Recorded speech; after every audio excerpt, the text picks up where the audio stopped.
పెద్దలారా మిత్రులారా అందరికీ నమస్తే. మనం ప్రముఖ సైకియాట్రిస్ట్ డాక్టర్ ఖమ్మంపాటి నారాయణరావు గారితో ఉన్నాం. సార్ నమస్తే. ఈ అనుమానానికి సంబంధించి చాలా సమాజంలో ఇది ఒక పెద్ద రుగ్మతలాగా ఉన్నా సార్.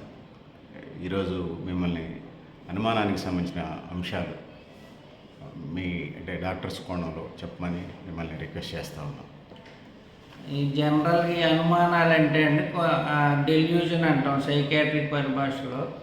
అయితే ఎక్కువ మందికి ఏంటంటే అనుమానంకి వైద్యం ఉంది, తగ్గుతుంది, లేకపోతే మందులు పనిచేస్తాయి ఇది అనే అవగాహన లేదు. చెప్పినా అంత తొందరగా నమ్మరు. ఇంకొకటి ఏంటంటే ఈ అనుమానాన్ని భయంతో కూడా పొరపాటు పడుతూ ఉంటారు. అంటే వాళ్ళకు ఉండేది భయాలు, బట్ ఎక్స్ప్రెషన్లో మాత్రం నాకు కొన్ని అనుమానాలు ఉన్నాయని చెప్తూ ఉంటారు. ఈ అనుమానం అంటే మా భాషలో డెల్యూజన్ అంటే ఏంటంటే ఒక వ్యక్తి ఒక అపనమ్మకం పెట్టుకుంటాడు, దానికి మనం ఎంత సాక్ష్యాలు ఏం చూపించినా దానికి నమ్మరు. అందులో రకాలు ఉంటాయి. అంటే ఒకళ్ళు నన్ను ఏదో కుట్ర చేస్తున్నారు, నన్ను చంపటానికని, నా వెనకమాల పడుతున్నారని, లేకపోతే నన్ను తిడుతున్నారని, ఇట్లాంటివి కొన్ని ఉంటాయి. అవి ఏంటంటే మనం ఎన్ని రకాలుగా వాళ్ళకి సర్ది చెప్పడానికి చూసినా లేకపోతే మన సాక్ష్యాలు చూపించినా వాళ్ళు నమ్మరు. అప్పుడు దాన్ని డెల్యూజన్ అంటాం. అందులో మళ్ళీ డెల్యూజన్ ఆఫ్ పర్సిక్యూషన్ అని, లేకపోతే కొంతమంది నన్ను లవ్ చేస్తున్నారని నమ్మి, లేకపోతే నాకు దేవుడు వచ్చాడని, ఇట్లాంటి రకరకాలుగా ఉంటాయి.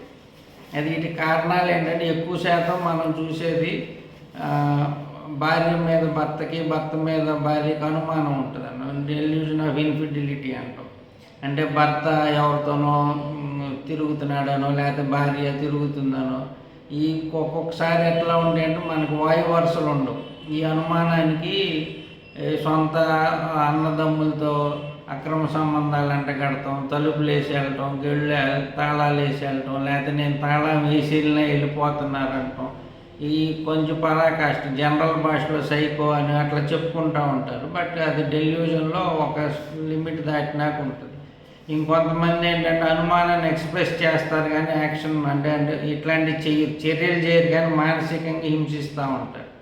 కొంతమంది పని చేసే దగ్గర నుంచి మధ్యలో వచ్చేసి వాళ్ళు ఏం చేస్తున్నారో చూడటం, ఫోన్లు చెక్ చేయటం, రాగానే బట్టలు ఎతకటం, జుట్టు ఎతకటం, ఇట్లాంటి పరుసులు రకరకాలు చేస్తారు. లేదా ఇందాక నేను అన్నట్టు పర్సిక్యూషన్ అంటే నన్ను చంపే ప్రయత్నం చేస్తున్నారని. భార్యాభర్తలు కొంత చోట్ల భార్యాభర్తలు ఇద్దరికీ ఉంటుంది అది.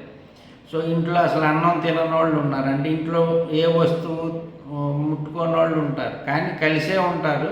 అనుమానం వల్ల ఇంట్లో తినకుండా భార్య అయినా భర్త అయినా ఒక సందర్భంలో ఇద్దరిని చూసాం, ఇద్దరు అసలు ఇంట్లో తినరు. ఇన్ జనరల్ ఏంటంటే భర్తకు ఉంటుంది ఎట్లాంటివి అంటే వంటలు ఏదో కలుపుతున్నారని, అందుకని వాళ్ళు తినరు. కానీ కొన్ని చోట్ల ఇద్దరు చూసాం అసలు తినకుండా ఉండటం, లేదా అనుమానంగా ఫస్ట్ నువ్వు తినని తర్వాత తినటం, ఇలాంటివి చేస్తూ ఉంటారు.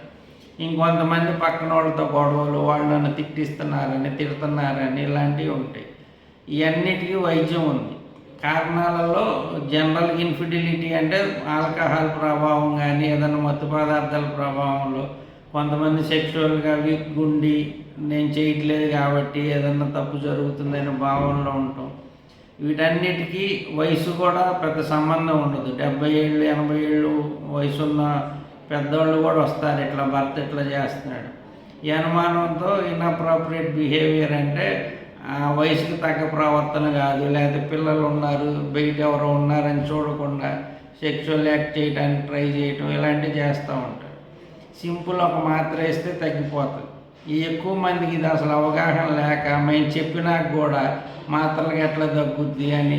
ఇందులో ఇంకో ప్రాబ్లం ఏంటంటే ఆ పేషెంట్స్ నమ్మరు, ఇది నా జబ్బు కాదు ఇది నిజమని నమ్ముతారు కాబట్టి మందులు వేసుకోవడానికి కూడా ఇష్టపడరు, రారు. మెయిన్ ప్రాబ్లం అక్కడ వస్తుంది. బట్ ఒక రకం మాత్రం ఒకటి వేస్తే చాలు, ఒక నెలకి చాలా మార్పు వచ్చిన వాళ్ళు చాలామంది ఉంటారు.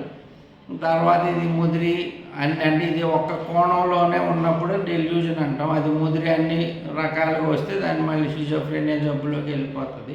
ఈ డెల్యూజన్ అనేది చాలా సింపుల్గా తగ్గే అవకాశం ఉన్న జబ్బు. ఇది జబ్బు అని గుర్తించి మానసిక వైద్యుల దగ్గరికి వస్తే ఈజీగా తగ్గుద్ది. అంతేగాని ఇదేదో వశీకరణ, పసరు పెట్టారు, పసరు పోసారు, లేకపోతే ఏదో మంత్రం పెట్టారు, అని మంత్రగాళ్ళ చుట్టూతా పసల చుట్టూతా పసలు కక్కిచ్చామని రకరకాలుగా తీసుకొస్తారు. మరుగు మందు పెట్టారు అని మరుగు మందనో లేకపోతే వశీకరణనో దానికి రకరకాలు చెప్తారు. అవన్నీ ఉండవు, అట్లాంటి సాధ్యం కూడా కాదు.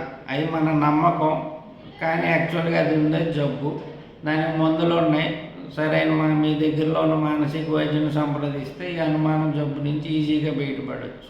కొంతమంది తాయెత్తులు తంత్రాలు కట్టుకుంటున్నారు కదా సార్, జబ్బులు నయం అవుతాయని. దానికి సంబంధించి వాళ్ళ కండిషన్ ఏంటి సార్?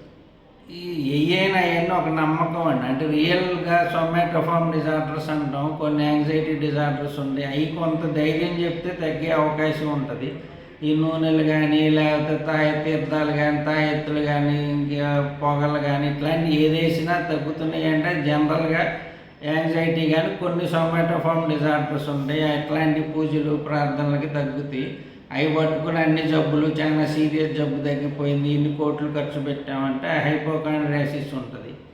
అట్లాంటి కొన్ని మానసిక వ్యాధులు ఈ వ్యాధి అన్నా ఒప్పుకోరు వాళ్ళు. అంటే రకరకాలుగా తిరుగుతారు, నాకు అక్కడ నొప్పి ఇక్కడ నొప్పి అంటారు, ఎన్ని పరీక్షలు చేసినా ఏం దొరకదు. కానీ అది మానసిక వ్యాధి అనేసరికి ఒప్పుకోలేరు. నాకు మానసికం కాదు, నాకు ఒంట్లో తేడా ఉంది, మీకు అర్థం కావట్లేదు, డాక్టర్కి తెలియట్లేదు అని ఒక డాక్టర్ నుంచి ఇంకో డాక్టరు, కొంతమంది నాకు పలానా స్కాన్ చేయాల్సిందే అని తిరుగుతారు. ఇవన్నీ మానసిక వ్యాధుల్లో రకాలు. హైపోకాండ్రియాసిస్, సొమాటోఫార్మ్ డిజార్డర్, కన్వర్షన్ ఇట్లాంటి పేర్లు ఉంటాయి. అన్నిటికీ వైద్యం ఉంటుంది. కొన్ని కొద్దిగా మొండిగా ఉంటాయి, అంత తొందరగా తగ్గకపోవచ్చు. కానీ వేరే వెళ్ళి ఏదో ఉందని పైన అని బాబూజీలని ఇట్లా డబ్బులు దండగ చేసుకున్న వాళ్ళు ఎక్కువ మంది ఉన్నారు. వైద్యం అది కూడా కరెక్ట్గా అంటే ఐడెంటిఫై చేయగలిగి అవగాహన ఉండి మానసిక వైద్యుల దగ్గరికి వెళ్తే పెద్ద ఖర్చులు లేకుండానే తొందరగా తగ్గే అవకాశాలు ఉంటాయి.